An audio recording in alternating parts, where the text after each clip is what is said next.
Hello बच्चों, good morning. चलिए आज हमें स्टार्ट करना है एनिमल टिश्यू। ये एक इम्पोर्टेंट चैप्टर है। ठीक है, हम यहाँ पर जो है डिफरेंट टाइप ऑफ टिश्यू के बारे में बात करेंगे और इनके ऑर्गेनाइजेशन यानी इनका कार्य क्या है, कार्य भी जानेंगे और इतना ज़्यादा वेरिएशन क्यों है ये भी जानेंगे। ठीक है, अच्छा तो देखिए हम पहले एकदम बेसिक्स से स्टार्ट करते हैं। आखिर टिश्यू की जरूरत क्यों पड़ी है ना? आखिर ऑर्गन सिस्टम की जरूरत क्यों पड़ी? क्या सेल में काम नहीं चल रहा था? क्या सेल पर्याप्त नहीं थी ये किसी जीव को चलाने के लिए?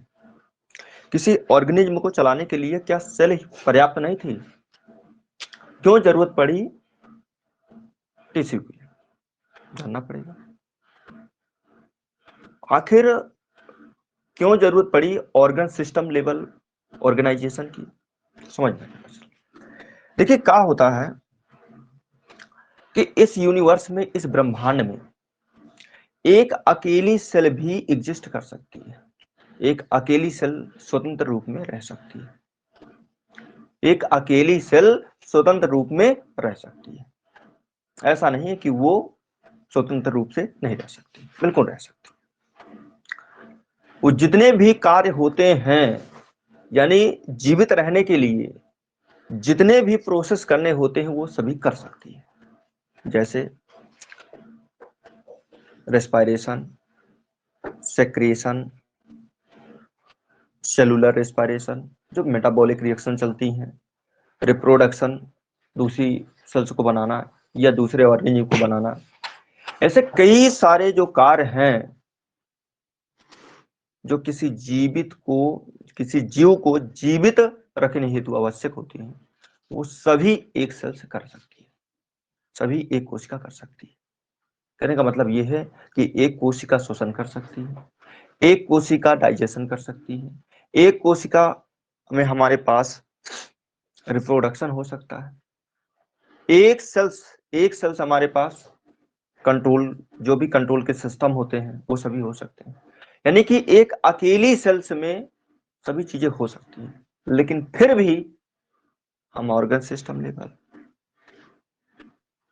टिश्यू लेवल, ऑर्गन लेवल की बात करते हैं। ऐसा क्यों?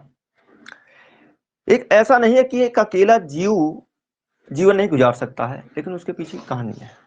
क्या है कि उतनी इफिशियंसी नहीं होगी।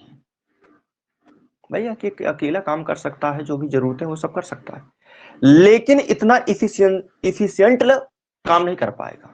इतना जो मतलब शक्तिभद्र जो बात कही जाए वो काम नहीं कर पाएगा। इसीलिए इसीलिए भाई एक अकेला, ऐसा कहें कि एक अकेला व्यक्ति है, उसे खाना भी बनाना है, उसे खाना भी है, उसे काम भी करना है, उसकी सारी व्यवस्थाएं भी करना, बहुत सारे एक के लिए काम। तो ऐसा नहीं कि वो काम नहीं कर सकता, कर सकता है, लेकिन वो अनस्टेबल रहेगा, ठीक से स्थायी नहीं रह पाएगा, और उसकी इतनी इफिशियंसी किसी काम को वो सही तरीके से या इफिशिएंटली तरीके से नहीं कर पाएगा। हम एक्सेल की बात कर रहे हैं। एक्सेल ऐसा नहीं है कि सभी फंक्शन कर नहीं सकती है, कर सकती है, लेकिन इतनी इफिशिएंट काम नहीं कर पाएगी। वो इफिशिएंट काम करने के लिए जरूरत क्या है, कैसे इफिशिएंट बना सकते हो? सेल्स के समूह को ले लो, सेल को ग्रुप ग्रुप में कर दो, सेल को इकट्ठा कर दो, ग्रुप में कर दो। जब ग्रुप में कर दो कि यानी एक समूह, ग्रुप यानी कि समूह, अब वही बन गया आपका टिश्यू। आप वही बन गया, क्या टिश्यू बन गया। अच्छा, अब टिश्यू से क्या होगा? यानी सेम टाइप ऑफ सेल्स मिल करके किसी स्पेसिफिक फंक्शन को करेंगे, किसी विशिष्ट कार्य को करेंगे। समझ रहे हो? अब जब किसी विशिष्ट कार्य को करेंगे, जब किसी स्पेसिफिक फंक्शन करेंगे, तब उनकी इफिशियंसी क्या हो जाएगी, बढ़ जाएगी। कहने का मतलब ये है कि एक अकेला व्यक्ति को बैठा दिया जाता खाना बनाने के लिए, है ना, तो उसको क्या करना है, आटा भी गूंदना है ना, सब्जी भी काटना है, सब्जी भी बनाना है, कई सारे करो। हमने 10 लोगों को बैठा दिया, चलो भाई तुम्हारी ड्यूटी है खाना बनाने की, तो क्या होगा, क्या होगा कि उसमें से बोले क्या, चलो तू आटा गूंद ले, है ना, चल तू आग जला ले, चल तू सब्जी छील ले, मतलब हम क्या कर देंगे, सबको थोड़ा थोड़ा थोड़ा थोड़ा कार्य बांट देंगे और वही कार्य बड़े ठीक से अच्छे से हो पाएगा, एफिशिएंट हो पाएगा। बस यही बात हुई। तो क्या करने के लिए, यानी जैसे जैसे हमारे मतलब क्या हुआ, किसी लिविंग को या किसी ऑर्गेनिज्म को इफिशिएंट बनाने के लिए इनमें लगातार जीवधारियों में ऑर्गेनाइजेशन होता गया। ऑर्गेनाइजेशन का मतलब यानी पहले सेल थी, फिर टिश्यू लेवल से ऑर्गन्स में, ऑर्गन से ऑर्गन सिस्टम में, ऐसा बढ़ता चला गया। देखिए, तो हमें स्टार्ट करेंगे कहानी कहां से, सेल से स्टार्ट करेंगे। कहां से स्टार्ट करेंगे, सेल से।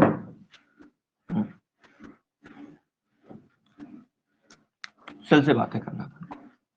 अच्छा, अब देखिए ये cells, same type of cells, same type of sales,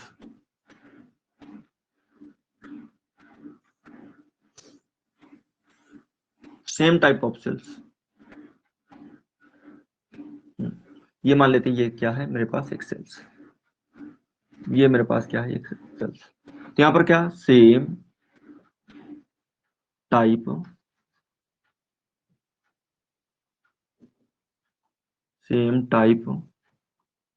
of cell, समान प्रकार की कोशिकाएं आपस में एग्रीगेट होकर के, आपस में संयुक्त होकर के, ठीक है, क्या बनाती है, टिश्यू बनाती है।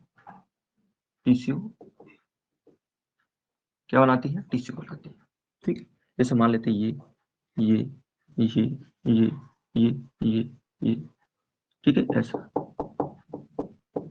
और ये क्या करेंगी, एक स्पेसिफिक फंक्शन करेंगे, समान प्रकार के। अच्छा, जब आप हायर स्टडी में जाओगे तो यहाँ पर ये जो सेम टाइप ऑफ सेल्स है ना, चेंज हो सकता है, different type of, same type of cells as well as different type of cells, दोनों चीजें हो सकती है, लेकिन अभी के लिए बस बस पे चलना।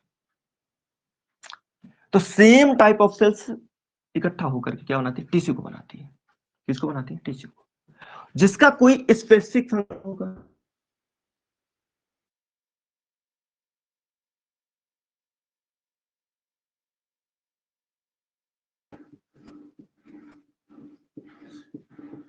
फिर फंक्शन होगा,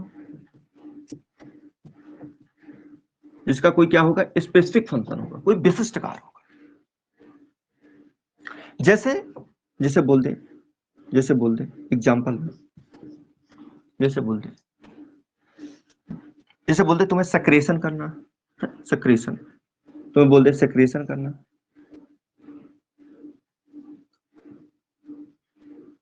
ठीक है, सेक्रेशन करना। जैसे बोल दे तुम्हें फिल्ट्रेशन करना है, ये तुम्हें बोल दे कि फिल्ट्रेशन करना, ये तुम्हें बोल दे कि प्रोटेक्शन करना,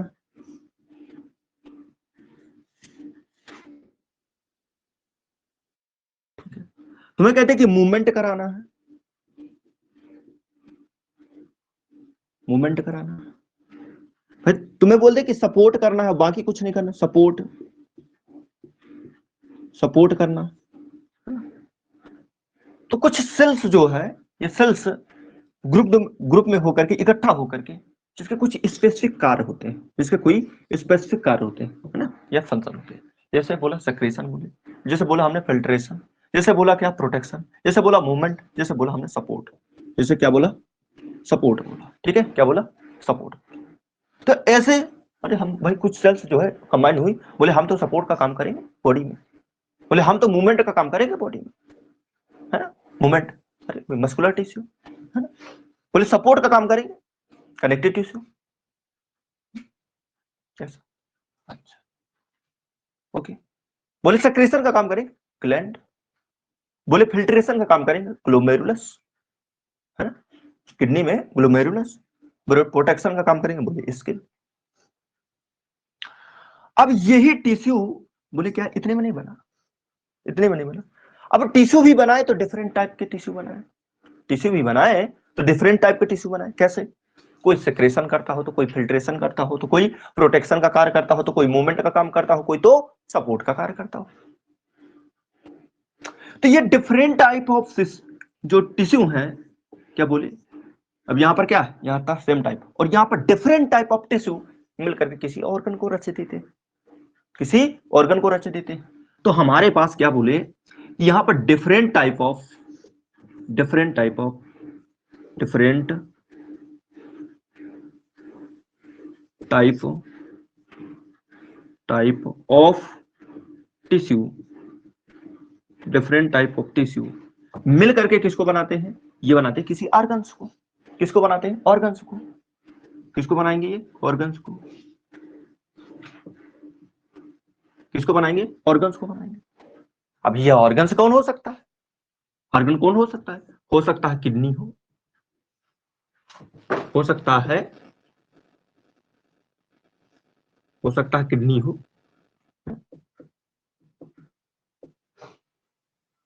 सकता है लीवर हो सकता है लीवर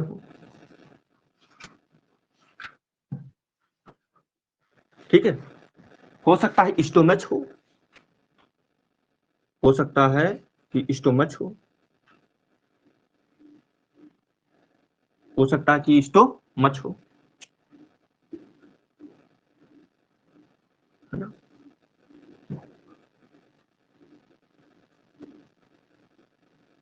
हो सकता है क्या? स्टोमच। इस तरह से कई सारे सेल्स, कई सारे हम लोग ऑर्गन्स बना सकते हैं। हो सकता है किडनी अब ये किडनी में कौन कौन से टिश्यू हो सकते हैं? क्या सेम प्रकार और सेम टाइप ऑफ टिश्यू होंगे? नहीं ना। क्या होंगे? बाहर कवरिंग के लिए इपिथेलियल टिश्यू होगा, बाहर कवरिंग के लिए इपिथेलियल टिश्यू होगा। फिल्ट्रेशन के लिए, फिल्ट्रेशन के लिए क्या होगा हमारे पास, जैसे बात करें वो सिंपल एक्वामास वगैरह फिल्ट्रेशन के लिए होते हैं। एब्जॉर्प्शन के लिए क्यूबॉइडल वगैरह हो सकते हैं, ठीक है। सेक्रेशन के लिए एब्जॉर्प्शन, सेक्रेशन के लिए हमारे पास क्यूबॉइडल या कोल्यूमनर हो सकते हैं। यानी इस किडनी में डिफरेंट टाइप ऑफ टिश्यू हो सकते हैं, इस किडनी में डिफरेंट टाइप ऑफ टिश्यू हो सकते हैं। इसी तरह इनके लीवर में बात करें तो लीवर में भी क्या हो सकता है, कई प्रकार के टिश्यू हो सकते हैं। इसी प्रकार जैसे स्टोमच में बात करें तो इसमें भी कई प्रकार के टिश्यू हो सकते हैं, और भी आप ऑर्गन्स उठा करके बात कर सकते हैं। अब सुनिए, यही ऑर्गन्स आपस में मिल करके किसको बनाते हैं? ऑर्गन सिस्टम को बनाते हैं। ऑर्गन सिस्टम को, जैसे हम बात करें ऑर्गन सिस्टम को लेकर के, जैसे हम बात करें कि हमारे पास क्या है, डाइजेस्टिव सिस्टम। तो डाइजेस्टिव सिस्टम के अंतर्गत क्या क्या आएगा भाई? बक्कल कैविटी आएगी, टीथ आएंगे, है ना, सलिवरी ग्लैंड आएंगे उसके अंतर्गत, है ना, एलिमेंट्री कैनाल आएगा, लीवर आएगा, ये सब चीजें आएंगी, पेनक्रेज वगैरह ये सब। तो यही ऑर्गन आपस में मिल करके भाई ये सब ये कंबाइंड क्यों कर रहे हैं, ये ऑर्गन कंबाइंड क्यों कर रहे हैं? कुल मिलाकर के बॉडी की इफिशियंसी बढ़ाने के लिए, कि बॉडी सही तरीके से क्वाड्रेट वे में एक दूसरे समन्वय बना करके ठीक तरीके से काम कर पाए। देखो कितना बॉडी में कितना मजेदार चल रहा है क्या। तो किसी का कार्य है, बोले हम तो वायु को अंदर लेंगे, है ना, बोले कहा तुम वायु को अंदर ले लो, हम तो ट्रांसपोर्ट कर देंगे सेल तक, प्रत्येक सेल तक कर देंगे। कहां पर पहुंचा, कहां पर पहुंचा? एल्वियोलाई की मेम्ब्रेन, वहां से क्या हो जाएगा, डिफ्यूजन, और ब्लड उसको ट्रांसपोर्ट कर देगा। अरे भैया तुम ले आओ, तुम ले आओ ऑक्सीजन को, ले आओ, लाओ एब्जॉर्ब करके ग्लूकोज दे दो हमें, हम तोड़ करके उससे एटीपी निकाल लेंगे। चल, वो सबका है, सबके अलग अलग कार्य चल रहा है, ठीक है। हाँ, सर्कुलेशन अलग चल रहा है, सर्कुलेटरी सिस्टम अलग चल रहा है, डाइजेस्टिव सिस्टम अपना अलग काम कर रहा है, जो वेस्टेज पदार्थ बने हैं उसको निकालना वो अलग काम कर रहा है, कौन? स्केलेटरी सिस्टम। तो हमारे पास जो ऑर्गन है, ये ऑर्गन आपस में मिल करके किसको बनाते हैं?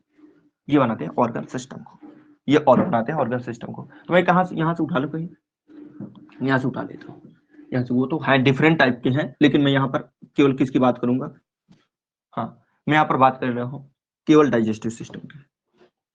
यहाँ पर ये ऑर्गन सिस्टम, क्या बोले, ये जो हमारे पास ऑर्गन सिस्टम है, ये ऑर्गन है, ऑर्गन मिलकर के आपस में किसको बनाते हैं? ऑर्गन सिस्टम को बनाते हैं। किसको बनाते हैं? ऑर्गन्स सिस्टम को बनाते हैं, ऑर्गन सिस्टम को बनाते हैं। अब ऑर्गन सिस्टम में जैसे बात बोले, क्या है ऑर्गन सिस्टम? जैसे मैं उठा लूं क्या, डाइजेस्टिव सिस्टम। किसको उठा लूं? Digestive system. डाइजेस्टिव सिस्टम को उठा लूं, डाइजेस्टिव सिस्टम को उठा लूं, डाइजेस्टिव सिस्टम को उठा लूं, ठीक है। अब डाइजेस्टिव सिस्टम के क्या क्या आएगा, जैसे बात बोले क्या, बक्कल कैविटी आएगी, बक्कल कैविटी आएगी, टीथ आएंगे, क्या आएगा, टीथ आएंगे, ठीक है। सलिवरी ग्लैंड आएगी, सलिवरी ग्लैंड आएंगी, ठीक है। अच्छा, और हमारे पास क्या, तीसरा वो चौथा, alimentary canal, elementary canal, canal, alimentary canal आएगा। और बोले हमारे पास ग्लैंड में लीवर, लीवर की बात करें, लीवर, पैनक्रेज, पैनक्रेज, पैनक्रेज, ये सब है, ठीक है। तो ये सब क्या है, बक्कल कैविटी, टीथ हो गया, सलिवरी ग्लैंड हो गए, एलिमेंट्री कैनाल हो गया, लीवर हो गया, पैनक्रेज हो गए, ये सब किसके अंतर्गत बोल सकते हैं, आर्गन के अंदर। ये क्या है, आर्गन के अंदर। और यही सब मिलकर के किसको बना रहे हैं, यही सब मिलकर बना रहे हैं किसको, ऑर्गन सिस्टम को। किसको बना रहे हैं, ऑर्गन सिस्टम को बना रहे हैं। यही सब किसको मिलकर के, ये सब मिलकर किसको बना रहे हैं, ऑर्गन सिस्टम। अब यही ऑर्गन सिस्टम आपस में मिलकर किसको बनाएंगे, बॉडी को बनाएंगे। भाई क्या ये जो आर्गन थे, हमने कुछ आर्गन, एक डाइजेस्टिव सिस्टम के हमने आर्गन उठा लिए, बक्कल कैविटी, टीथ हो गया, सलिवरी ग्लैंड हो गया, एलिमेंट्री कैनाल हो गया, लीवर हो गया, पैनक्रेज हो गया, ये सब मिलकर के क्या बनाते हैं, डाइजेस्टिव सिस्टम का पार्ट।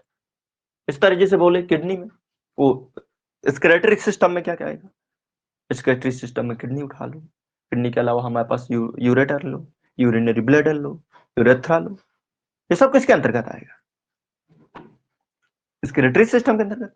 हाँ यही नहीं, और भी है, स्किन भी है, ये भी एक्सक्रीशन का काम करती है, लीवर भी एक्सक्रीशन का काम करता है। ये हो गया।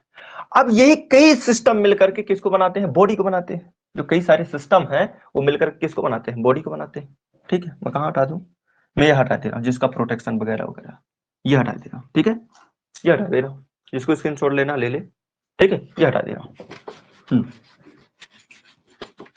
अब देखिए, तो हमारे पास कई सारे जो सिस्टम होते हैं वो मिलकर के किसको बनाते हैं, फाइनली बॉडी को बनाते हैं। किसको बनाते हैं, बॉडी को बनाते हैं, ठीक है। वो किसको बनाते हैं, बॉडी को निर्मित करते हैं, ठीक है।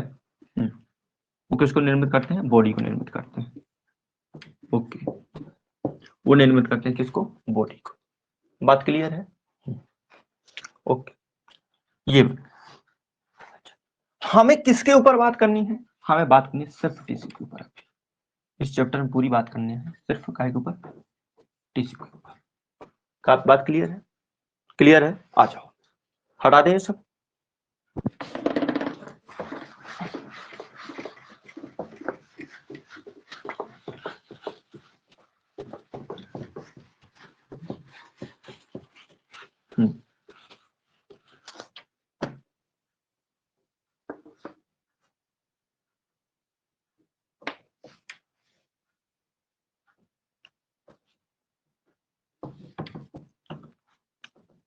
हमें किसके ऊपर बात करनी है,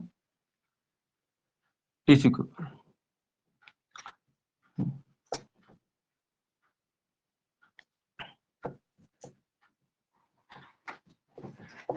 टिश्यू, अब टिश्यू होते क्या है, हमने बताया, अभी बता चुके हैं कि सेम टाइप ऑफ सेल्स इकट्ठा होकर के, समूहित होकर के, कंबाइंड होकर के टिश्यू को निर्मित करती है। किसको निर्मित करते हैं, टिश्यू को निर्मित करते हैं, जो किसी स्पेसिफिक कार्य को करता है, जो किसी स्पेसिफिक कार्य को करता है, जो किसी स्पेसिफिक फंक्शन, जो कोई स्पेसिफिक फंक्शन करता है। अच्छा, अब हमारी पूरी बॉडी में बात कही जाए, पूरी बॉडी में टोटल 4 प्रकार के हमारे पास टिश्यू पाए जाते हैं। टोटल कितने पाए जाते हैं? 4 प्रकार के टिश्यू पाए जाते हैं। अच्छा, अब ध्यान सुन लेना। अच्छा, ये टिश्यू को बनाने वाला मैं कौन है? टिश्यू को बनाने वाला कौन है? बॉडी में बनाएगा कौन है? ये होती 3 ठो जर्माइनल लेयर होती है। भाई पूरा टिश्यू से तो हमारा पूरा बॉडी बना हुआ है। पूरा टिश्यू से क्या बना हुआ? बॉडी बना हुआ है। तो आखिर ये टिश्यू को बनाने वाला है कौन?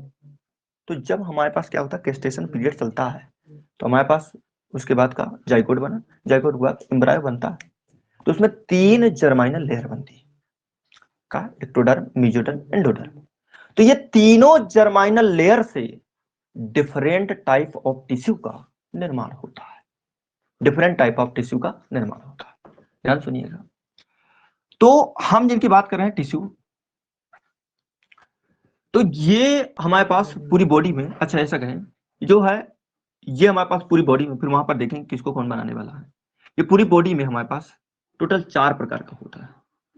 ये टिश्यू कितना होता है? 4 प्रकार का होता है। एक कौन है हमारे पास? कौन है हमारे पास? एक है हमारे पास इपिथेलियल टिश्यू, है ना, संपूर्ण बॉडी की बात कर रहे हैं। क्या है? Epithelial tissue. Epithelial tissue.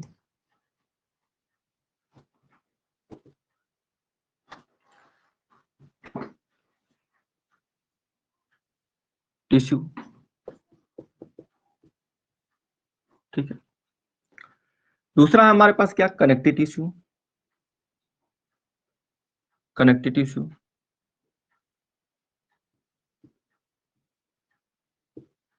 Connective tissue,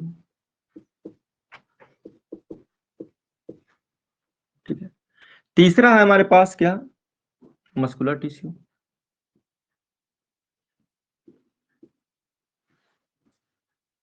muscular tissue. और चौथा है हमारे पास न्यूरल टिश्यू। चौथा क्या है? Neural tissue. Neural tissue. चौथा क्या है हमारे पास? Neural tissue. चौथा है हमारे पास न्यूरल टिश्यू। टोटल 4 प्रकार के टिश्यू से हमारे पास क्या बनता है? पूरा बॉडी बना होता है। कोई पांचवा टिश्यू नहीं हमारी बॉडी में, कोई पांचवा टिश्यू नहीं। ये टोटल 4 प्रकार के टिश्यू ही पूरी की पूरी क्या करते हैं? बॉडी को बनाते हैं। कौन सा? Epithelial tissue, connective tissue, muscular tissue और न्यूरल टिश्यू। और न्यूरल टिश्यू, ठीक है। अब ये टिश्यू तीनों के तीनों बनते कहां से हैं? तो आपको पता होगा कि हमारे पास फर्टिलाइजेशन होता है। फर्टिलाइजेशन के बाद क्या बनता है? जाइगोट। क्या बनता है? जाइगोट बनती है। क्या बनती है? जाइगोट। क्या बनती है? जाइगोट। अब इस जाइगोट से स्टार्ट होता है क्या? Gestation period. क्या स्टार्ट होता है? गेस्टेशन पीरियड चलता है। यानी कि हमारे पास 3 जर्माइनल लेयर बनती है, ठीक है। 3 जर्माइनल लेयर बनती है। कौन कौन सी? हमारे पास एक्टोडर्म बनती है, मेसोडर्म बनती है और एंडोडर्म बनती है। तो पहले ये जान लो, जाइगोट से यहां पर चलेगा क्या? Gestation period. Gestation period, gestation होगा। और तीनों मैं यहां लिख दे रहा हूं, ठीक है। अब ये 3 जर्माइनल लेयर बनेगी, ऐसे कर दूं। लेकिन अब 3 जर्माइनल लेयर में अब उसमें भी है कि वो पहले बाहर की तरफ हमारे पास क्या बनेगी? ब्लास्टोसिस्ट वगैरह बनेंगी। फिर इनर सेल मास बनता है, फिर इनर सेल मास बनाता है किसको? तीनों जर्माइनल लेयर को। तो वहां नहीं जाना अभी, ठीक है। तो मैं सीधे ले रहा हूं, ये तीनों के तीनों जर्माइनल लेयर है, इनमें से पहले बनता है एंडोडर्म। क्या बनता है? पहले एंडोडर्म बनता है। फिर क्या बनता है? एक्टोडर्म बनता है। सुना जरा, पहले क्या बनता है हमारे पास? यहाँ पर फर्स्ट नंबर में बनता है एंडोडर्म। एंडोडर्म बनता है। एंडोडर्म बनता है। पहले नंबर में। और फिर दूसरे नंबर में बनता है क्या, एक्टोडर्म। एक्टोडर्म दूसरे नंबर में बनता है एक्टोडर्म बनता है, ठीक है। इंडोडर्म फिर बनता है एक्टोडर्म, दोबारा सुन लेना। जो हमारे पास क्या है, जो इनर सेल मास होता है उससे जर्मेनियम लेयर बनती है। कौन कौन, यहाँ पर ये है। तो यहाँ पर पहले बनेगा एक्टोडर्म, फिर दूसरे नंबर में बनेगा क्या, वो पहले नंबर में इंडोडर्म, फिर दूसरे नंबर में एक्टोडर्म। फिर यही सक्रिएट होकर के यही अपने जो कुछ उत्सर्जी पदार्थ हैं इनको निकाल करके इसको बनाती है, मेजोडर्म बनाती है। तो मैं बता दें कि कम से कम इसका रोल जो है मेजोडर्म बनाने के लिए 95% होता है, 95% होता है। ये किसको बनाती है, मेजोडर्म को, मेजोडर्म, मेजोडर्म। और इसका जो रोल होता है वो करीब करीब 5% करीब होता है, 5% करीब होता है, ठीक है। मेजोडर्म यानी मेजोडर्म क्या होती है, थर्ड लेयर होती है। क्या होती है, थर्ड लेयर।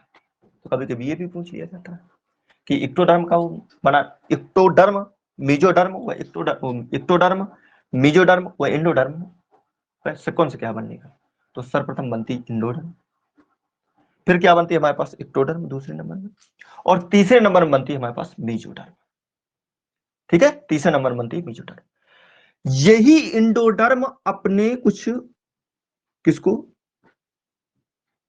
कुछ पदार्थ या सब्सटेंस शोभित करती है, सेक्रेट करती है, और करीब करीब कितना 95% कंट्रीब्यूशन करती है किसमें, मेजोडर्म के निर्माण में या मेजोडर्म के फॉर्मेशन में। जो एक्टोडर्म है ये 5% कंट्रीब्यूशन करती है किसकी, मेजोडर्म के निर्माण, ठीक है। तो अब हमारे पास 3 जर्माइनल लेयर बन करके आ गई, कौन, एक तो एक्टोडर्म, एक मेजोडर्म, एक एक क्या बोले, एक इंडोडर्म, एक मेजोडर्म और एक एक्टोडर्म। और यही तीनों जर्माइनल लेयर बॉडी में जितना भी टिश्यू है सबको निर्मित करती है। क्या बोले, क्या बोले, ये तीनों के तीनों जर्माइनल लेयर बॉडी में जितना भी टिश्यू है, बॉडी में जितना भी टिश्यू है, टिश्यू सभी को बनाती है, को बनाती है, सभी को बनाती है। बात समझा कि नहीं समझा। बॉडी में जितना भी टिश्यू है वो सभी को बनाने का कार्य करती है, कौन, ये तीन। तो अब सवाल ये उठता है किसको कौन बनाता है, इसको कौन बनाता है, इसको कौन बनाता है, इसको कौन बनाता है ना। तो अब सुनो, अब यहां हटा दे, यहां हटा दे, हो गया। यहीं पर बता सकते थे, यहीं पर कर सकते थे, बिल्कुल हो जाएगा। अब देखिए जो इपिथीलिया है, इपिथीलियल टिश्यू, तो इपिथीलियल टिश्यू को बनाने के लिए हमारे पास इक्टोडर्म भी जिम्मेदार होता है या इंडोडर्म भी जिम्मेदार होता है, मेजोडर्म भी जिम्मेदार होता है, और हमारे पास एक्टोडर्म भी जिम्मेदार होता है। तीनों के तीनों किसके, इपिथेलियल टिश्यू के बनाने के लिए या इपिथेलियल टिश्यू के फॉर्मेशन के लिए तीनों भागीदारी करते हैं। कौन, एक्टोडर्म भी बनाता है, मेजोडर्म भी बनाता है और इंडोडर्म भी, क्या बोले, इंडोडर्म भी बनाता है, मेजोडर्म भी बनाता है और एक्टोडर्म भी बनाता है। अगर जो इंडोडर्म से बना हुआ है इपिथीलिया तो इसको इंडो इपिथीलिया बोलेंगे, अगर जो मेजोडर्म से बना हुआ है तो मेजोथीलिया बोलेंगे, और अगर एक्टोडर्म से बना हुआ है तो उसको क्या बोलेंगे, एक्टोथीलिया बोलेंगे, एक्टोथीलिया वाले। बात समझ में आई कि नहीं आई। हाँ, अगर जो क्या हमारे पास इंडोडर्म से बना है तो क्या बोलेंगे, इंडोथीलिया बोलते हैं, इंडोथीलियम। और है ना, ब्लड वेसल में बात करेंगे, ब्लड वेसल में क्या होती है, इंडोथीलिया होती है, वो यहां से बनी होती है। अगर जो कहां से बनी है, अलग कर देंगे आज सब यहीं पर, लेकिन बता दे रहा फिर अलग कर देंगे। यहां पर एक्टोडर्म से या जो इपिथीलिया है तो एक्टोडर्म की भी बनी हो सकती है, मेजोडर्म का भी बनी हो सकती है, और ये बार बार बोल रहे हैं, इंडोडर्म का भी बनी हो सकती है, मेजोडर्म का भी बनी हो सकती है, और एक्टोडर्म का भी बनी हो सकती है इपिथीलिया। जो कनेक्टिव टिश्यू है, कनेक्टिव टिश्यू ये हमारे पास मीजोडर्म के बने होते हैं। क्या क्या बने होते हैं? मीजोडर्म के बने होते हैं। जो हमारे पास मस्कुलर टिश्यू है ये भी क्या के बने होते हैं? मीजोडर्म के बने होते हैं। और जो हमारे पास न्यूरल टिश्यू है ये क्या के बने होते हैं? क्या के बने होते हैं? एक्टोडर्म के बने होते हैं। ये क्या के बने होते हैं? एक्टोडर्म के बने होते हैं। बात क्लियर है कि नहीं क्लियर? आ जाओ मैं इसको और ये सब हटा कर बढ़िया साफ स्वच्छ अक्षरों में कर दिया है।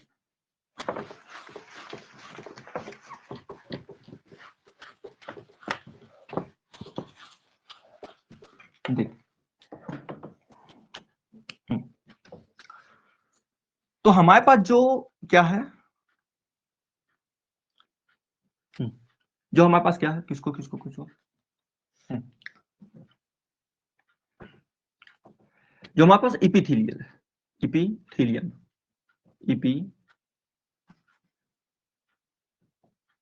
इपिथीलियम,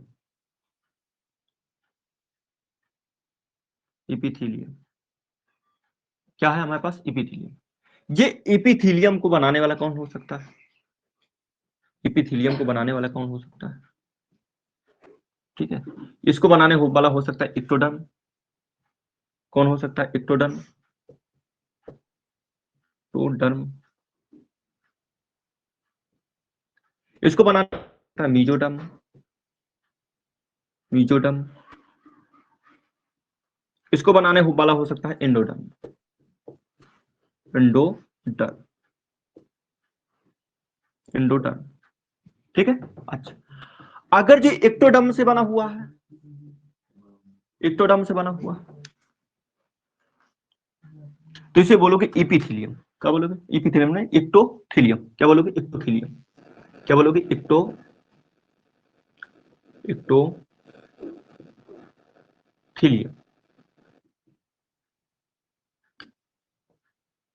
अगर जो मीजोडर्म से बना हुआ तो इसको बोलोगे मीजोथीलियम, थीलियम। अगर जो आपके पास एंडोडर्म से बना हो तो क्या बोलोगे? एंडोथीलियम।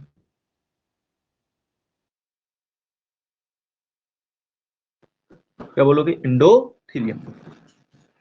अगर एक्टोडर्म से बना है तो क्या बोलोगे? एक्टोथीलियम बोलोगे। अगर मीजोडर्म से बना है तो क्या बोलोगे? मीजोथीलियम बोलोगे। अगर एंडोडर्म से बना हुआ तो एंडोथीलियम बोलोगे। बात क्लियर? अच्छा, अब साथ साथ में ये भी बात करना है कि आखिर ये फंक्शन क्या करेगी, क्या कार्य करेगी ये बॉडी में, क्या क्या कार्य हो सकते हैं, इसके कार्य क्या हो सकते हैं, इसके कार्य क्या हो सकते हैं, कार्य क्या हो सकते हैं, इसके क्या क्या हो सकते हैं। इसका कार्य प्रोटेक्शन का हो सकता है, प्रोटेक्शन का हो सकता है, प्रोटेक्शन का। ठीक है, इसका कार्य फिल्ट्रेशन का हो सकता है, फिल्ट्रेशन का हो सकता है। इसका कार्य सेक्रेशन का हो सकता है, सेक्रेशन का हो सकता है। इसका कार्य एब्जॉर्प्शन का हो सकता है,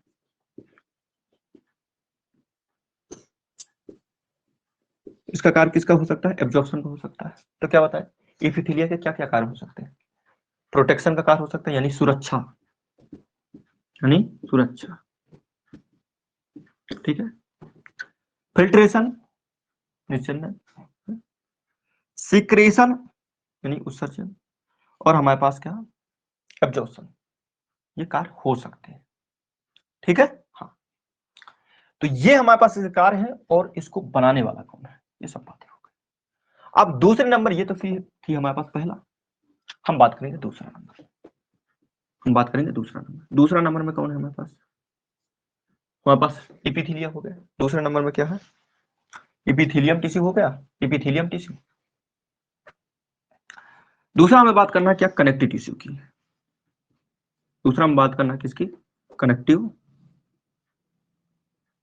कनेक्टिव टिश्यू की।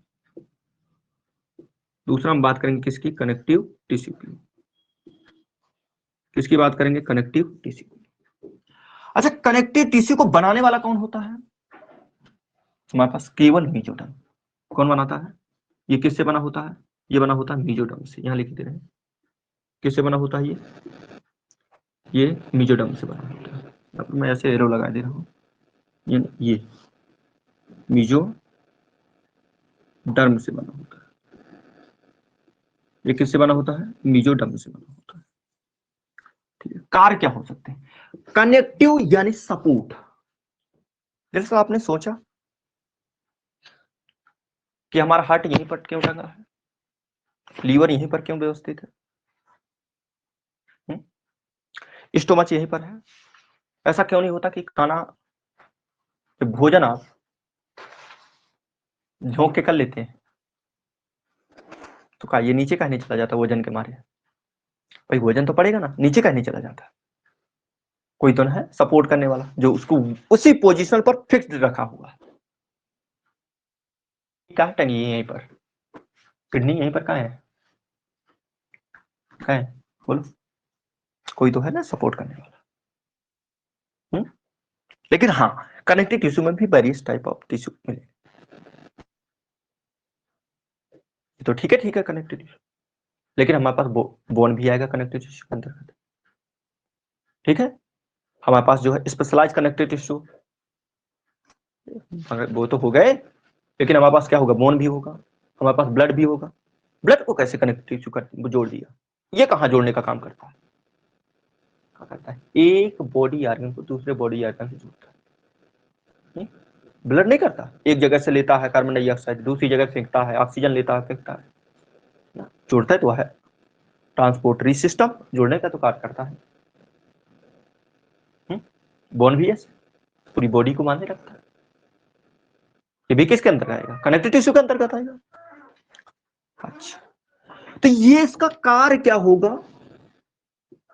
कार्य क्या होगा बोलिए? सपोर्ट यानी सहारा। क्या होगा? सपोर्ट। सपोर्ट यानी कि क्या होगा? सहारा। सपोर्ट यानी कि सहारा। सपोर्ट यानी कि सहारा। बात क्लियर होगी कि नहीं? बोलो, बात क्लियर होगी कि नहीं? अच्छा, ओके। अब तुम्हें एक बात और बताती हूँ, अगर जो सरफेस एरिया के हिसाब से देखा जाए, सरफेस एरिया के अकॉर्डिंग देखा जाए, तो बॉडी में सबसे ज्यादा पाया जाने वाला टिश्यू कौन होता है? क्या होता है? Epithelial tissue. ध्यान देना, सरफेस आधार पर बॉडी में पाया जाने वाला सबसे अधिक, सबसे बहुत है, सब मोस्ट अबंडेंट टिश्यू कौन होता है? Epithelial. According to surface area most abundant tissue कौन होता है? क्या होता है? Epithelium. Most abundant dent tissue, tissue tissue कौन? किसके अकॉर्डिंग? सरफेस एरिया के अकॉर्डिंग। सरफेस एरिया, एरिया, हाँ, हाँ, क्या बोले? Most abundant tissue according of surface area, according surface, surface surface area. अगर जो सरफेस एरिया के हिसाब से देखा जाए, अगर सरफेस एरिया के हिसाब से देखा जाए तो बॉडी में सबसे ज्यादा पाया जाने वाला टिश्यू कौन है? कौन है भाई? Epithelial tissue. कौन है? Epithelial tissue. बात क्लियर है कि नहीं? अच्छा, ठीक, हाँ, ओके। फिर आ जाओ कनेक्टिव टिश्यू में, मेसोडर्म रीजन, कार्य क्या है? सपोर्ट। थर्ड नंबर में आइए भाई, ये हो गया। थर्ड नंबर में आइए, ये हटाओ। थर्ड नंबर में आइए। थर्ड नंबर में क्या है हमारे पास? मस्कुलर टिश्यू है। मस्कुलर टिश्यू, मस्कुलर लर टिश्यू, मस्कुलर टिश्यू। टिश्यू काहे से ओरिजिनेट होता है ये बताएं पहले। ये भी मेसोडर्म से, ये भी क्या है? मेसोडर्म से। आपको तो सिंपल ये याद रखो, एक्टोडर्म सभी से हो सकता है, मेसोडर्म हो गया हमारे पास, वो मस्कुलर टिश्यू हो गया, कनेक्टिव टिश्यू ये मेसोडर्म से होते हैं, और जो न्यूरल टिश्यू है वो एक्टोडर्म से होता है। बात ये हुई खत्म, बस इतना ही ध्यान रखना हो क्या है। ये क्या है, ये भी मीजोडर्म से, मीजोडर्म से कैसे ओरिजिनेट होता है, मीजोडर्म से ओरिजिनेट होता है। अच्छा ये कार्य क्या करता है आखिर, लोकोमोशन एंड मूवमेंट। भाई मसल्स काहे में कार्य करते हैं, तो मस्कुलर टिश्यू काहे में काम करेगा, लोकोमोशन एंड मूवमेंट। क्या जरूरी है कि लोकोमोशन और मूवमेंट में कार्य करेगा है? चलो बात करेंगे इसके ऊपर। देखिए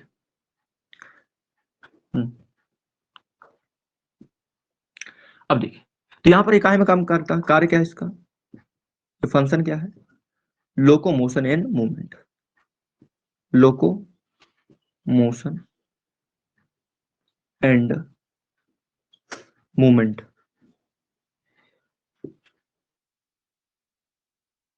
मूवमेंट इसका कार्य होता है, ठीक है, बात के लिए। ओरिजिनेट कहां से होता है, मीजोडर्म से। ओरिजिनेट कहां से होता है, मीजोडर्म से। कार्य क्या है, लोकोमोशन एंड मूवमेंट। ये तीसरा हो गया। अब बात करना मुझे चौथा नंबर। चौथा नंबर कहां जगह दी जाए, चौथा नंबर कहां,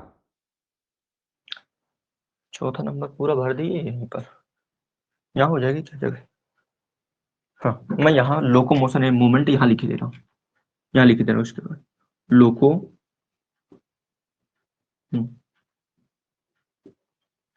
मोशन एंड मूवमेंट।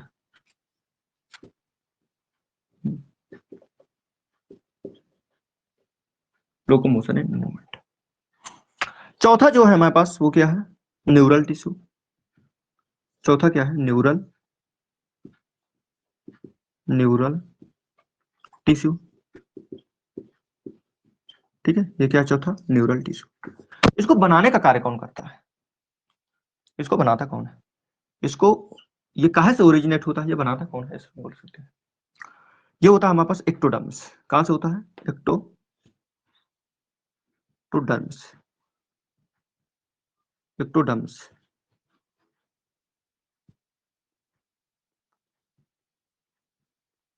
एक्टोडर्म्स, ये एक्टोडर्म से बनता है, ठीक है।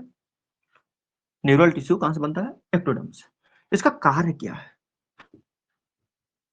कार्य क्या है बताइए, नर्वस सिस्टम काहे का कार्य कर सकता है, कोऑर्डिनेशन का, बॉडी में समन्वय तथा नियंत्रण का, यानी कि कंट्रोल एंड कोऑर्डिनेशन। कार्य क्या करेगा, कंट्रोल, कंट्रोल एंड कोऑर्डिनेशन। काय का कार्य करेगा, कंट्रोल एंड कोऑर्डिनेशन का कार्य करेगा, कार्य करेगा, ठीक है। तो ये हमने चारों प्रकार के टिश्यू यहाँ पर निकाल के रख दिए, यहाँ पर हमने क्या कर दिया, चारों प्रकार के टिश्यू निकाल के रख दिए।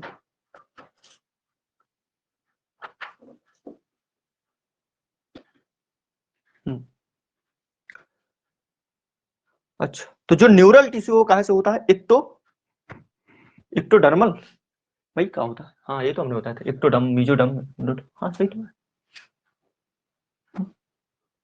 एक्टो एंडोडर्म से,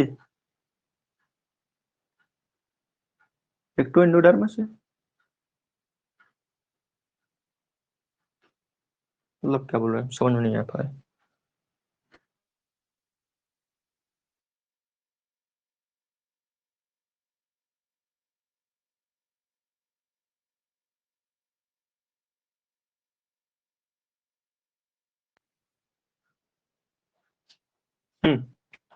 और इसका फंक्शन क्या है, कंट्रोल एंड कोऑर्डिनेशन, ठीक है, कंट्रोल एंड कोऑर्डिनेशन। क्या कोई डाउट है का, ठीक तो है, ओके। अब दोबारा समझ लो, एपिथेलियल टिश्यू सभी से बन सकता है, एक्टोडर्म, मेसोडर्म, एंडोडर्म से।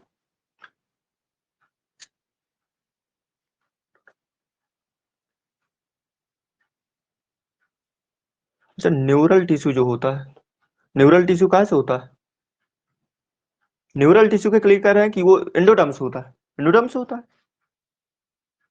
अरे नहीं भाई एक्टोडर्म से होता है। हाँ लेकिन कुछ सेल्स हैं ऐसी जिसमें क्या होगा, मेसोडर्म से होगा, लेकिन न्यूरल टिश्यू मोस्टली तो कहाँ से होता है, एक्टोडर्मल होता है ओरिजिन।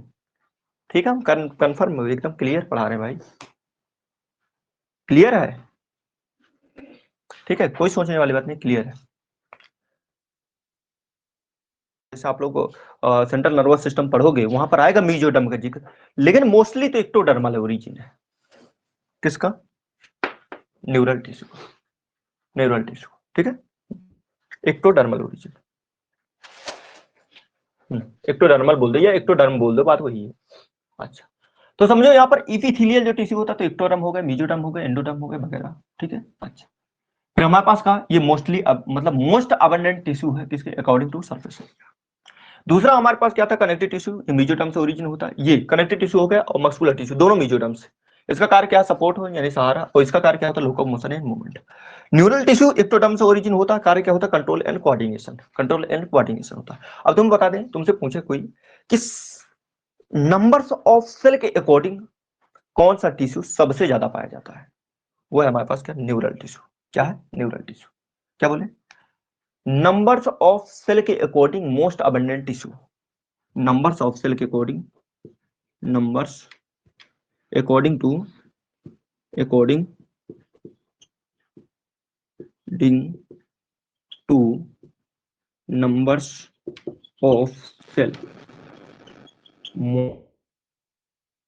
most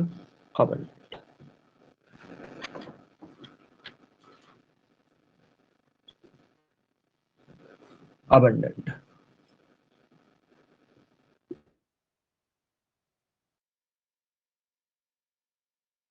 तो क्या बोले,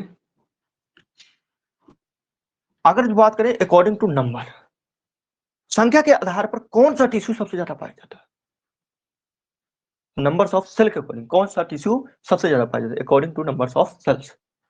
क्या है हमारे पास, कौन है, न्यूरल टिश्यू। कौन है हमारे पास, न्यूरल टिश्यू। ठीक है, न्यूरल टिश्यू, ठीक, ओके। न्यूरल टिश्यू सबसे ज्यादा पाया जाता है संख्या में, मतलब जो न्यूरल सेल्स होती हैं वो सबसे ज्यादा होती है संख्या, सबसे ज्यादा होती है संख्या। बात यहाँ पर होती है खत्म। ठीक है, बात यहाँ पर होती है खत्म, कोई डाउट? चलो आगे,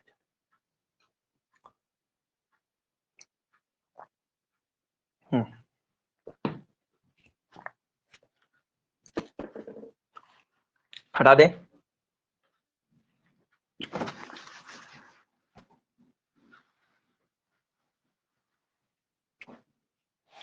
अच्छा, तुमसे ये पूछ सकता है, ये तो मोस्ट अबंडेंट का है था, सरफेस एरिया संख्या में कौन, हमारे पास न्यूरल टिश्यू। बॉडी में वो है हमारे पास क्या, वो हमारे पास कनेक्टिव टिश्यू। हाँ, कनेक्टिव टिश्यू बॉडी में सबसे ज्यादा फैला होता क्या, कनेक्टिव टिश्यू, जगह जगह में फैला होता कनेक्टिव टिश्यू। ठीक है, तो अगर जो डिस्ट्रीब्यूशन के आधार पर बोले कि सबसे सबसे मोस्ट अबंडेंट कौन है, तो क्या बोलोगे, कनेक्टिव टिश्यू। अगर जो तुम्हें कहे कि संख्या के आधार पर बोले, नंबर से किसका, कौन से सेल्स का नंबर ज्यादा पाया जाता है, ये हमारे पास न्यूरल टिश्यू में। और अगर जो तुमसे बात करें सरफेस एरिया के, तो अब बोलना इपिथेलियल टिश्यू।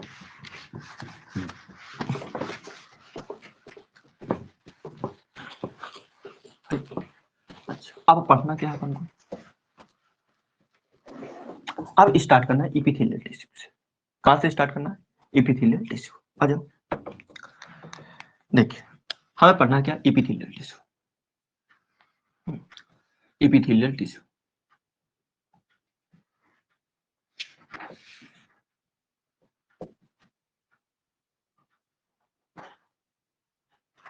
टिश्यू क्या पढ़ना अपन को, इपिथेलियल टिश्यू पढ़ना, इपिथेलियल टिश्यू। अब देखो, ईपी का मतलब होता अपन, मतलब ऊपर, ईपी का मतलब होता है अपन ऊपर, और थीलिया का मतलब होता है लेयर। थीलिया का मतलब क्या होता है, लेयर, यानी जो सबसे ऊपरी सरफेस पर रखी होती है, जो सबसे सबसे ऊपरी, क्या मतलब यहीं पर होती है क्या, कि यहीं पर होती है क्या, नहीं ऐसा बिल्कुल नहीं, ऐसा बिल्कुल नहीं। कहने का मतलब ये है कि इपीथीलिया, इपी का मतलब होता है ऊपर, सरफेस पर।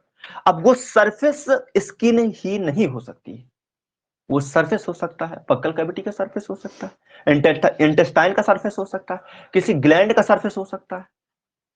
समझ रहे हो, है ना। किसी नलिका का ट्यूब्यूल्स का सरफेस हो सकता है, किसी ब्लड वेसल का सरफेस हो सकता है ना, ईयर का सरफेस हो सकता है।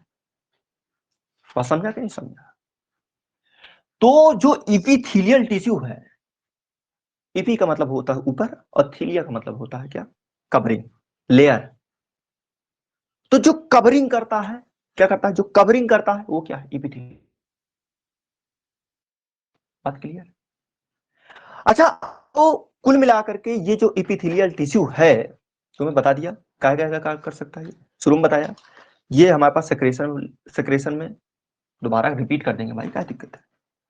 हाँ, ये सेक्रेशन में, एब्जॉर्प्शन में, ठीक है, फिल्ट्रेशन में हो सकती है। क्लियर? अच्छा, थोड़ी अब इपिथेलियल टिश्यू के बारे में और कुछ जानना पड़ेगा। इसकी कैरेक्टरिस्टिक क्या है, इसकी सेल्स कैसे होती है। इसकी जो सेल्स हैं तो आपस में एक दूसरे से कंपैक्टली जुड़ी होती है, यानी एक दूसरे से सटी होती है। तो जो इपिथेलियल टिश्यू की जो सेल है, क्या बोले, जो सेल है, हाँ, तो क्या होती है? कंपैक्टली,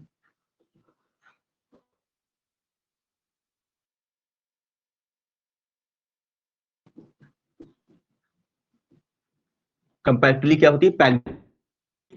यानी कहने का मतलब ये है कि एक सेल से जैसे ये है, एक सेल से ये है, दूसरी सेल से ये है, तीसरी सेल से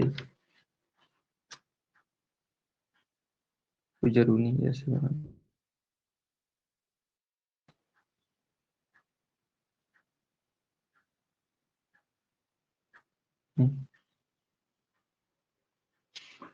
इस तरह से,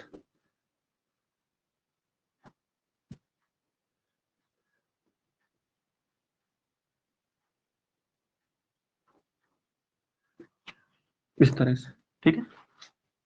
ये क्या है? क्या है हमारे पास? कंपैक्टली पैक्ड है एक दूसरे से सेल्स। क्लियर? इनमें जो इंटर सेलुलर स्पेस है या इंटर सेलुलर मैट्रिक्स है वो ना के बराबर हो। जो हमारे पास इंटर सेलुलर यानी कि सेल के बीच में इंटर सेलुलर, इंटर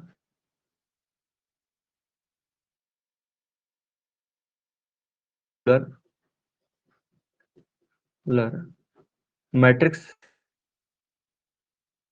मैट्रिक्स, ठीक है, क्या होता है? ना के बराबर होता है।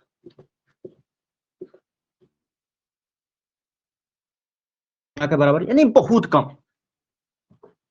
ऐसा कह सकते हैं lack of intercellular matrix, यानी इनके बीच में जो स्पेस में जो फ्लूइड है बहुत कम होगा। एक दूसरे पैक्ड है तो कम होगा। अच्छा, अब इनका हमारे पास ये तो बातें हो गई, इनके कार्य भी हम कुछ सुना है आपको। क्या बताएं? हमने कार्य भी बताया आपको, यानी वर्क बोल दो भाई। क्या बताएं? इनका कार्य हो सकता है क्या?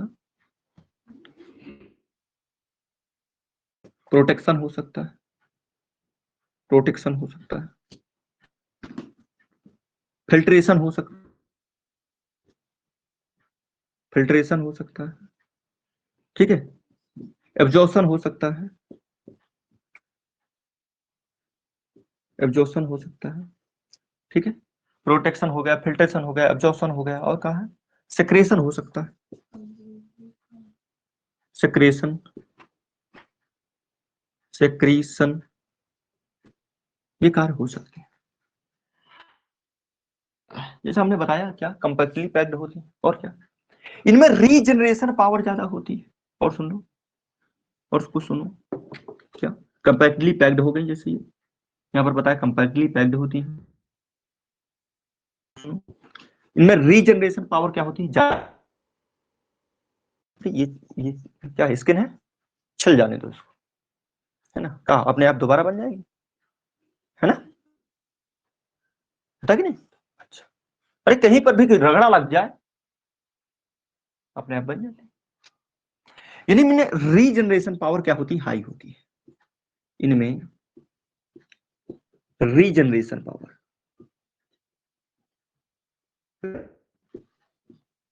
पावर क्या होती है? हाई होती है। पावर क्या होती है? हाई होती है। रीजनरेशन पावर क्या होती है? बस समझ में आई कि मतलब अपने आप को ये दोबारा बना लेती है। क्लियर? और कैसे होती है? ये नॉन वेस्कुलर होती है। क्या मास्टर बोल रहे हैं? ब्लड सप्लाई नहीं होती क्या? नहीं होती। तो फिर ब्लड कैसे जाता है? न्यूट्रिएंट मटेरियल कैसे जाता है? झूठी तो नहीं बोल रहे हो कोई? बिल्कुल नहीं। सेल सेल के बीच में कुछ गैप जंक्शन पाए जाते हैं। उन गैप की सहायता से डिफ्यूजन के थ्रू न्यूट्रिएंट मटेरियल पहुंचते हैं। क्या कह रहे हैं? क्या होते हैं? नॉन वेस्कुलर होते हैं। नॉन वेस्कुलर होते हैं। क्या होते हैं? नॉन वेस्कुलर होते हैं। क्या होते हैं भाई? नॉन वेस्कुलर होते हैं। बट नर्व सप्लाई भाई पाई जाती है। अरे नॉन वेस्कुलर का मतलब होता है आर्टरी वेन नहीं पाई जाएंगी, सीधी सी बात है। क्यों नहीं समझता है? बट न्यूरल सप्लाई होगी भाई। तबे तो थोड़ी सी छूगा किसी ने टच की हो कहा। समझा कि नहीं समझ को मत टच करियो ना। तो क्या होगा? बट न्यूरल सप्लाई होगी। न्यूरल सप्लाई होगी। उसी का अगली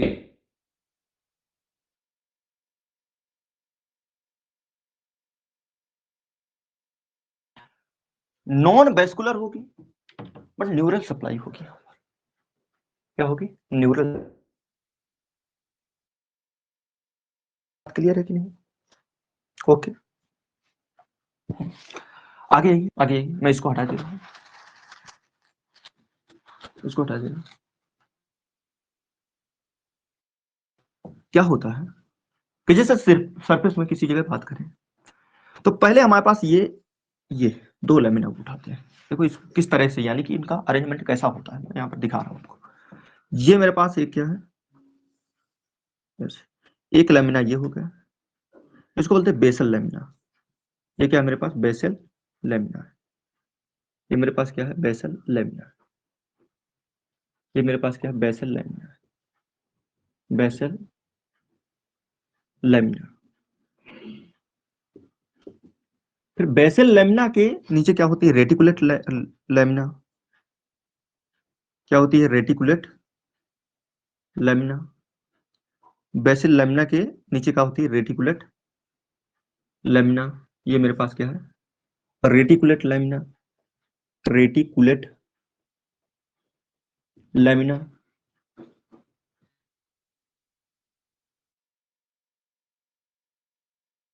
अच्छा भाई, आप सुनो। अब ये बेसल लेमिना और रेटिकुलेट लेमिना ये दोनों बनाती है मिलकर के बेसल मेम्ब्रेन। ये दोनों मिलकर के किसको बनाती है? बेसल मेम्ब्रेन को बनाती है। यानी कि बेसल मेम्ब्रेन, तो ये बनाती है हमारे पास बेसल मेम्ब्रेन। किसको बनाती है? बेसल मेम्ब्रेन को बनाती है। किसको बनाती है भाई? बेसल मेम्ब्रेन को बनाती है। किसको बनाती है? बेसल मेम्ब्रेन को। अब इसी बेसल, देखो क्या बोलती है? इपिथीलिया, मतलब ऊपर सरफेस पर। अब इसी बेसल मेम्ब्रेन के ऊपर क्या रखी होती है हमारे पास? यही क्या होती है? ये क्या होती है हमारे पास? क्या होती है? इपिथीलिया होती है। तो आइए इपिथीलिया को बना डालते हैं। इपिथीलिया को बना डालते हैं। देखिए ये ये ये सेल्स, ये सेल्स, ये सेल्स। ठीक है।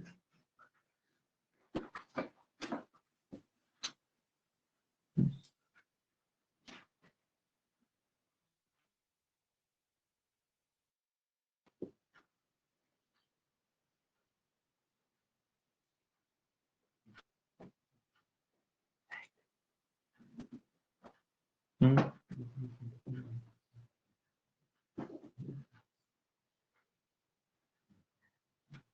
हम्म ये लीजिए इस तरह से। ठीक है।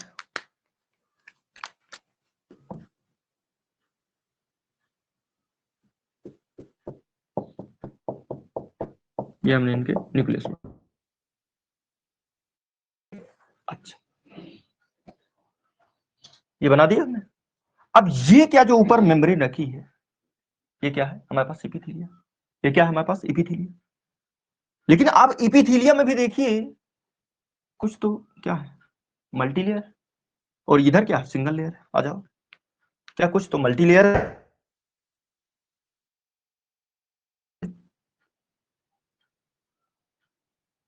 कुछ क्या है? मल्टी लेयर है, और कुछ क्या है? सिंगल लेयर है। ये देख, ये देखिए, ठीक है। तो यहां पर क्या है? मल्टी लेयर, मतलब कई सारी परतें हैं, और इधर क्या है? सिंगल परत है। और यहां पर देखिए ट्रांजिशन है, यहां पर क्या है? ट्रांजिशन है, यानी सिंगल लेयर से डबल लेयर। ठीक है, अच्छा, क्लियर। अब सुनो, यहाँ नीचे क्या होता है? यहाँ नीचे क्या होता है? यहां पर होता है हमारे पास क्या? Connective tissue. देखो यहाँ पर क्या है हमारे पास? ये क्या है हमारे पास? इपिथीलियम। ये क्या है मेरे पास? Epithelial tissue. क्या है? Epithelial tissue. नीचे क्या होता है हमारे पास? यहाँ क्या होता है? कनेक्टिव टिश्यू होगा। क्या होगा इधर? इधर होता है हमारे पास कनेक्टिव टिश्यू। लिखिए कैसे? यहाँ लिख दे रहे हैं, अंदर लिख दे रहे हैं, क्या दिक्कत है? लिखना चाहिए इधर, लेकिन इधर जगह नहीं है। इधर लिख दे रहे हैं कनेक्टिव टिश्यू। क्या लिख दे रहे हैं? ये क्या है? Connective tissue. Connective tissue, connective tissue जो जोड़ेगा। अच्छा भाई, अब कनेक्टिव टिश्यू में जैसे हमारे पास बात बोले, यहाँ पर क्या होगी? आर्टरी वेन्स वगैरह आई होंगी ऐसे,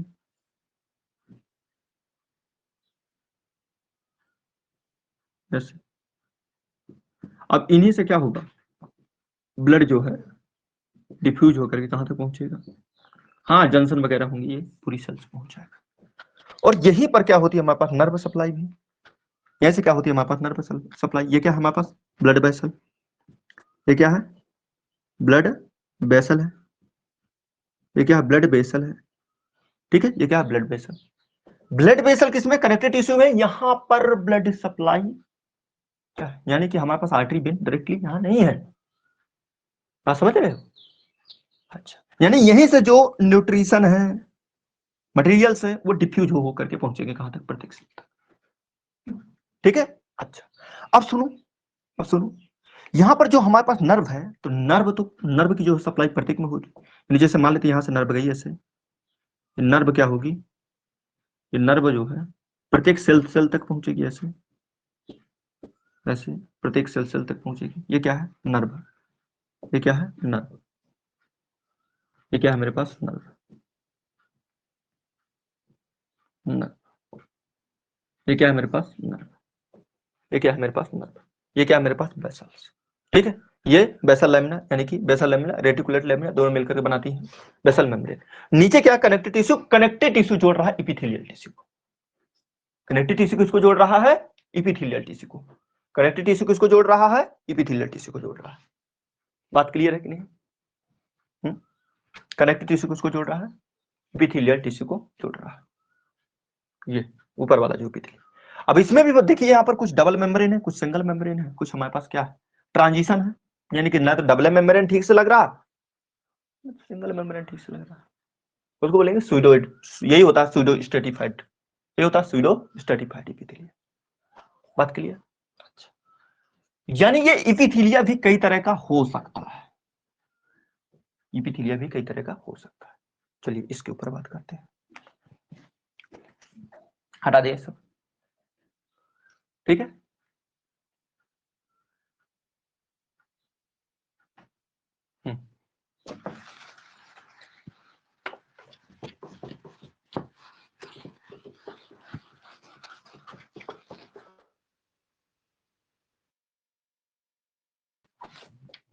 अब देखिए, यानी हमारे पास इसको दो तरह में मोस्टली बांट सकते हैं, एक सिंपल, एक कंपाउंड। किस तरह में बांट सकते हैं? इसको दो तरह से बांट सकते हैं, एक सिंपल, एक किसमें? सिंपल इपिथेलिया, सिंपल इपिथेलिया, और एक का है कंपाउंड इपिथीलिया। कंपाउंड इपिथीलिया, सिंपल इपिथीलिया और कंपाउंड इपिथीलिया। सिंपल कंपाउंड किसके आधार पर तुमने बोला है? सिंगल मेम्ब्रेन, डबल मेम्ब्रेन, या मल्टी मेम्ब्रेन, या multi layer, layer membrane layer, ठीक है। तो यहां पर क्या होगी हमारे पास? सिंगल लेयर होगी। सिंपल में क्या होगी? सिंगल सिंगल लेयर होगी। क्या होगी? सिंगल लेयर होगी। अच्छा, क्या होगी यहां पर? सिंगल लेयर होगी। और यहां पर क्या होने वाली है कंपाउंड में? यहां पर होगी मल्टी लेयर। क्या होगी? मल्टी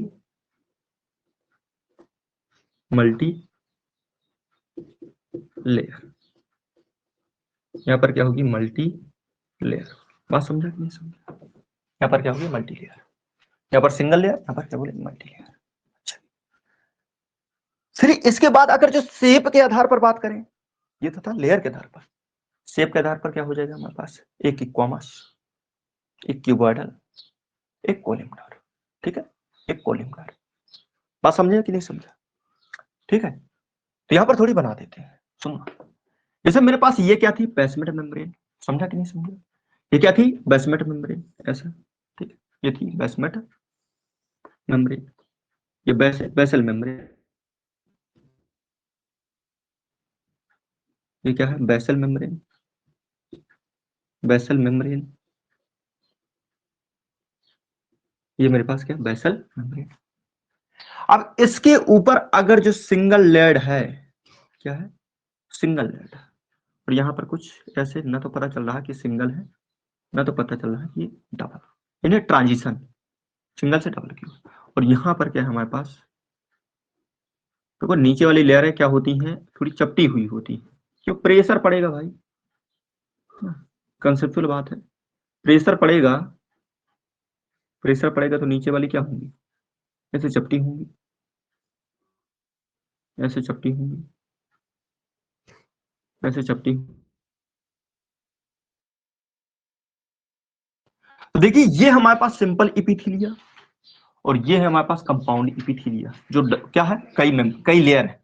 जो सिंगल लेयर है वो सिंपल इपिथीलिया, जो क्या है हमारे पास कई लेयर है वो क्या है? कंपाउंड इपिथीलिया।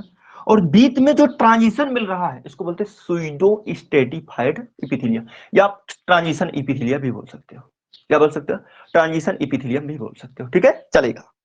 तो ये क्या है हमारे पास? सुइडो स्टेटिफाइड इपिथीलिया, सुइडो स्ट्रेटिफाइड इपिथीलिया,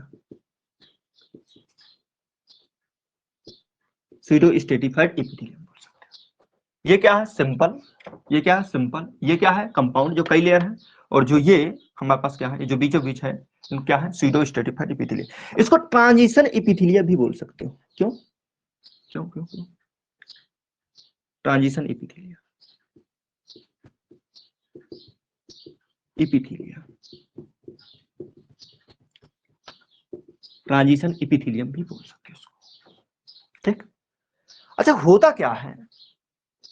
जब भी हम बाहरी सरफेस से आंतरिक सरफेस या नर्म सरफेस की तरफ जाते हैं, तो यही डबल मेम्ब्रेन सिंगल मेम्ब्रेन की ओर कन्वर्ट होती है।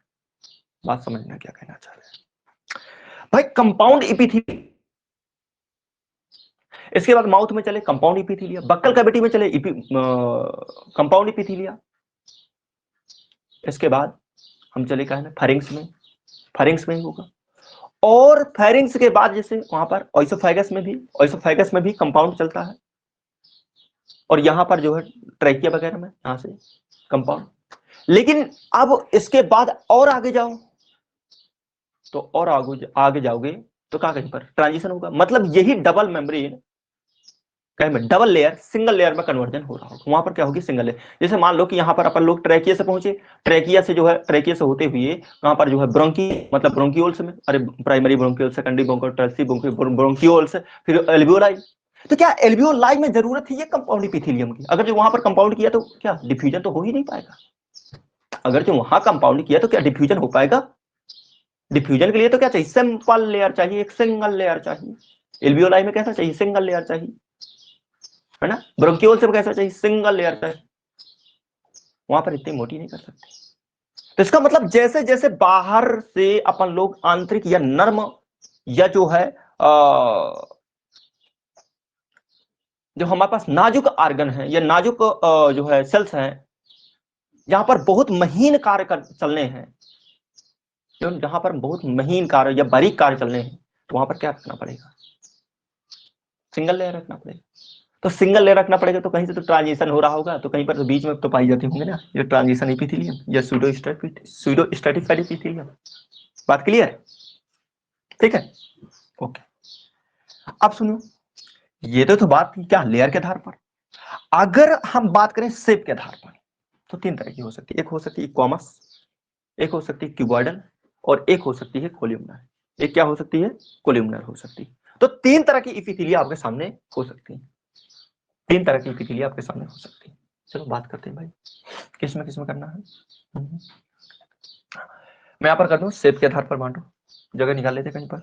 शेप के, ये हटा दे रहे हैं, ये हटा दे रहे हैं, बीच वाला ये सब हटा दे रहे हैं।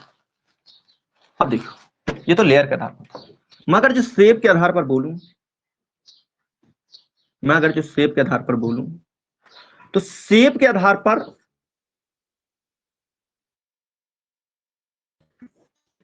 इक्वामस, ऐसा कर लेते हैं, squamous A Q U A M O U S, squamous, ठीक है।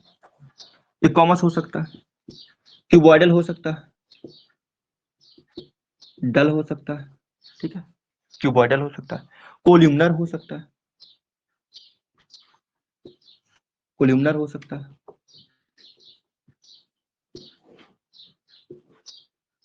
कोल्यूमनर हो सकता है, ठीक है, कोल्यूमनर हो सकता है। इक्वामस, क्यूबॉइडल, कोल्यूमनर, ये हो सकते हैं। अब सुनो, अगर हमारे पास ये सिंपल क्या है, इक्वामस, तो क्या बोलेंगे भाई, देखो ये जो सिंपल है ना, तो सिंपल क्या हो सकती है, सिंपल इक्वामस एपिथेलिया हो सकती है, सिंपल क्यूबॉइडल एपिथेलिया हो सकती है, सिंपल कोल्यूमनर एपिथेलिया हो सकती है, ठीक है ना। इसमें अगर जो बात करें, समझ रहे हो, मतलब तीन टाइप के ही बन जाएंगे। इसी तरह जो सूडो स्ट्रेटिफाइड बनाए थे ना, वो भी तीन तरह का, सूडो स्ट्रेटिफाइड क्या हो सकता है, इक्वामस सूडो स्ट्रेटिफाइड क्या हो सकता है, क्यूबॉइडल स्ट्रेटिफाइड क्या हो सकता है, कोल्यूमनर। एक होते न्यूरो इपिथीलिया होती है, एक जर्माइनल इपिथीलिया होती है।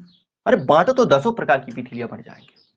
जर्माइनल इपिथीलिया नहीं सुना, जिससे क्या बनते हैं, है ना, मस्तिष्क में इपिंडाइमल इपिथीलिया पाए जाते हैं, जो सेरिब्रो स्पाइनल फ्लूइड को बनाते हैं, है ना। हमारे पास जर्माइनल इपिथीलिया जो किसको बनाते हैं, गैमेट को बनाते हैं, स्पर्म वगैरह को बनाते हैं। पढ़ा कि नहीं पढ़ा। अब यानी अगर जो शेप के आधार पर देखें, तो इक्वामस इपिथीलिया हो सकता है, क्यूबॉइडल इपिथीलिया हो सकता है, कोल्यूमनर इपिथीलिया हो सकता है, कोल्यूमनर इपिथीलिया हो सकता है। अभी मुझे ये कंपाउंड इपिथीलिया की बात तो नहीं करना है, इसकी बात मुझे अभी नहीं करना, बाद में करूंगा। पहले मैं इसको करूंगा फिनिश, किसको, सिंपल इपिथीलिया। अब सिंपल इपिथीलिया मुझे करना क्या, सिंपल इपिथीलिया में, सिंपल इपिथीलिया में इक्वामस इपिथीलिया, किसको करना है, इक्वामस इपिथीलियम को करूंगा। फिर किसकी बात करूंगा, क्यूबॉइडल इपिथीलियम, किसकी बात करूंगा, क्यूबॉइडल इपिथीलियम बात करूंगा। फिर किस में बात करूंगा, हमारे पास कोल्यूमनर इपिथीलियम की बात करूंगा। बात क्लियर है, अच्छा चलो, क्लियर है।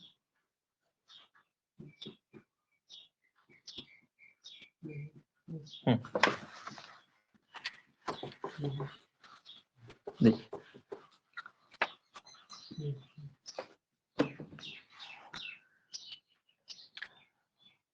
अब देखिए हम पहले बात करेंगे सिंपल इक्वामस इपिथीलियम, किसकी बात करेंगे, सिंपल इक्वामस इपिथीलियम।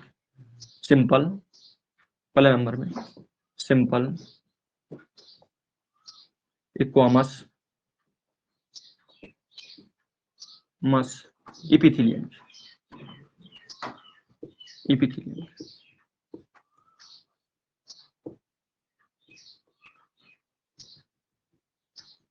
सिंपल इक्वामस इपिथीलियम की बात करें, ठीक है।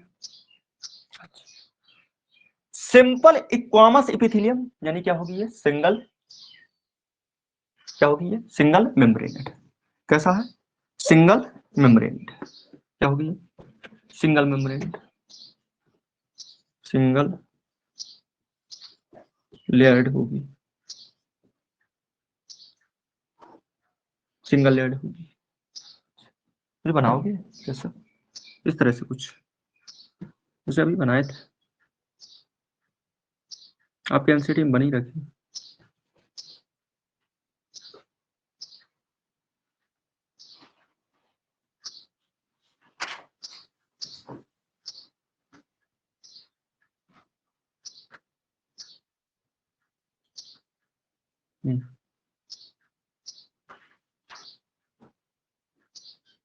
ठीक है अच्छा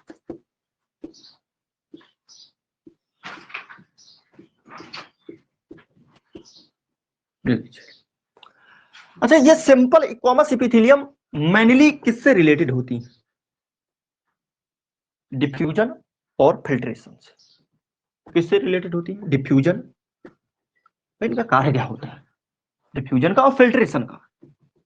तो क्या बोले डिफ्यूजन हुआ मेनली रिलेटेड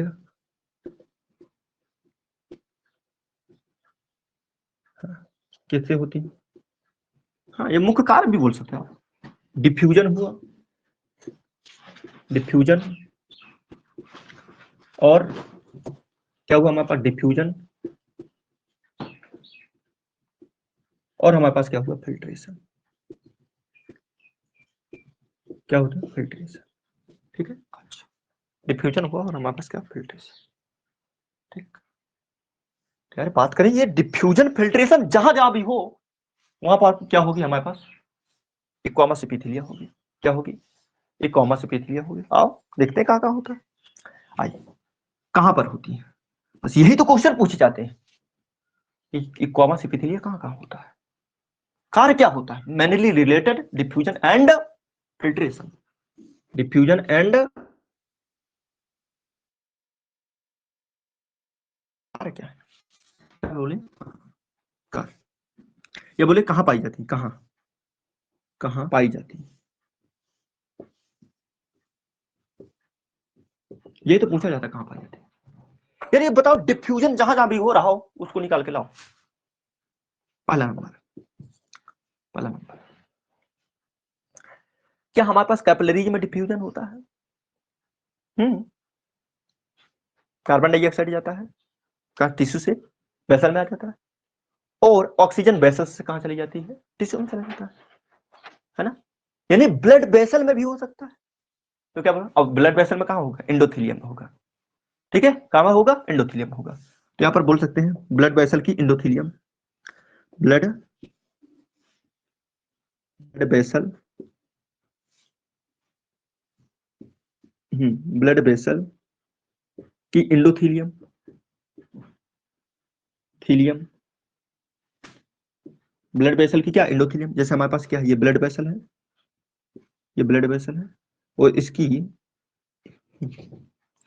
इसकी ये ये हाँ इपिथीलिया एंडोथीलिया, भाई इसकी जो इपिथीलिया होगी बाहर वाली वो टिश्यू के कांटेक्ट में होगी और जो अंदर वाली है वो क्या होगी, वो क्या होगी, वो क्या होगी एक तरफ फ्री होगी किसकी तरफ ब्लड की तरफ। ये बात हम बताना भूल गए कि जो इपिथीलियल टिश्यू होता है उसकी सदियों सदियों सदियों एक सरफेस क्या होती फ्री होती एक सरफेस कनेक्ट होती।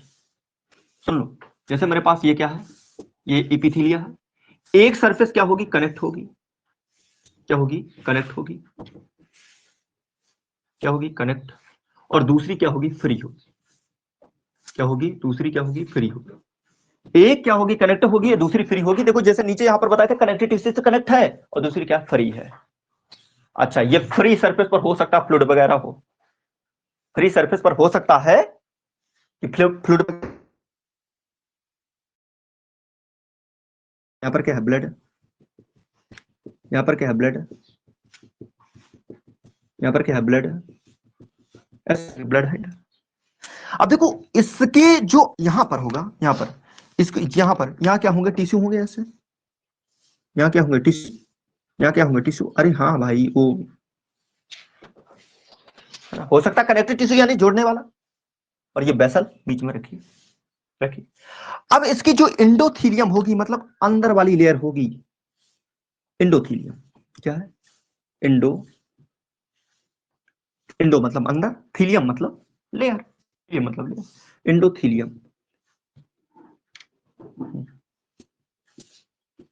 दो थीलियम, इंडोथीलियम। ठीक है, तो क्या बोलो, ब्लड वेसल की जो इंडोथीलियम होती है, ब्लड वेसल की इंडोथीलियम होती है, वहां पर ये पाई जाती है, वहां पर पाई जाती है। और कहां बोल सकते हो, दूसरा नंबर बोलते चले जाओ, जो लंग्स की एल्वियोलर मेम्ब्रेन है, वहां पर भी बोल सकते हो, वहां भी तो डिफ्यूजन होता है ना। हाँ, तो क्या बोल, लंग्स की एल्वियोलर मेम्ब्रेन, लंग्स में जो आप वजह थे एल्वियोलर, तुम तो सीधा लिख दो भाई, जो एल्वियोलाई होती है ना, एल्वियोलाई की मेम्ब्रेन में। हाँ, तो क्या लिख दो, एल्वियोलाई की मेम्ब्रेन।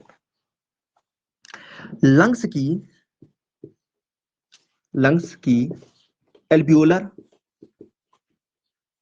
एल्वियोलर लर मेम्ब्रेन, एल्वियोलर मेम्ब्रेन, लंग्स की एल्वियोलर मेम्ब्रेन। ठीक है, अच्छा। अब यहां पर जैसे आप बात करते हो, ये ऐसे करके होता है, अरे एल्वियोलाई ऐसे होती है कि नहीं होती, बोलो, ऐसे एल्वियोलाई होती है। अब उसमें क्या, ये सिंगल लेयर्ड है ऐसे,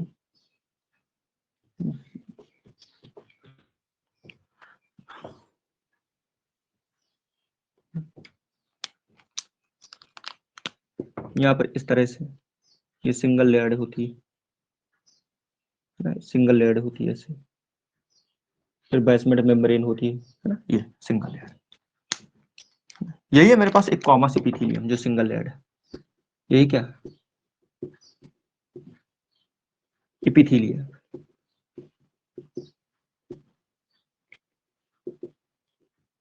क्या एक कॉमस एपिथेलियम।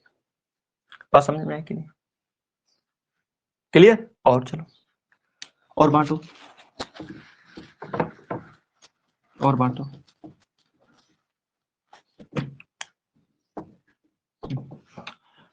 अच्छा, एक बात ध्यान दे लेना, जैसे हमने बताया था क्या आपको, जो सिंपल है, जो सिंपल एपिथेलिया है, क्या है, जो हमारे पास एपिथेलिया है, वो इनर बॉडी के जो इनर ट्यूब है, इनर जो हमारे पास ऑर्गन है, उनकी कवरिंग को बनाता है। ठीक है, कैविटी हो गई, तो बॉडी के जो क्या है, कैविटी हो गई, ट्यूब हो गई, डक्ट हो गई, उनकी लेयर को बनाता है कौन, सिंपल एपिथेलिया।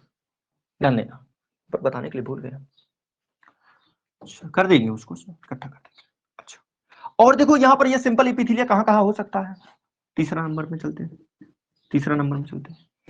ये हो सकता है हमारे पास हेनले लूप में, कहाँ हो सकता है, हेनले लूप में हो सकता है, लूप ऑफ हेनले बोल दो, लूप ऑफ हेनले बोल,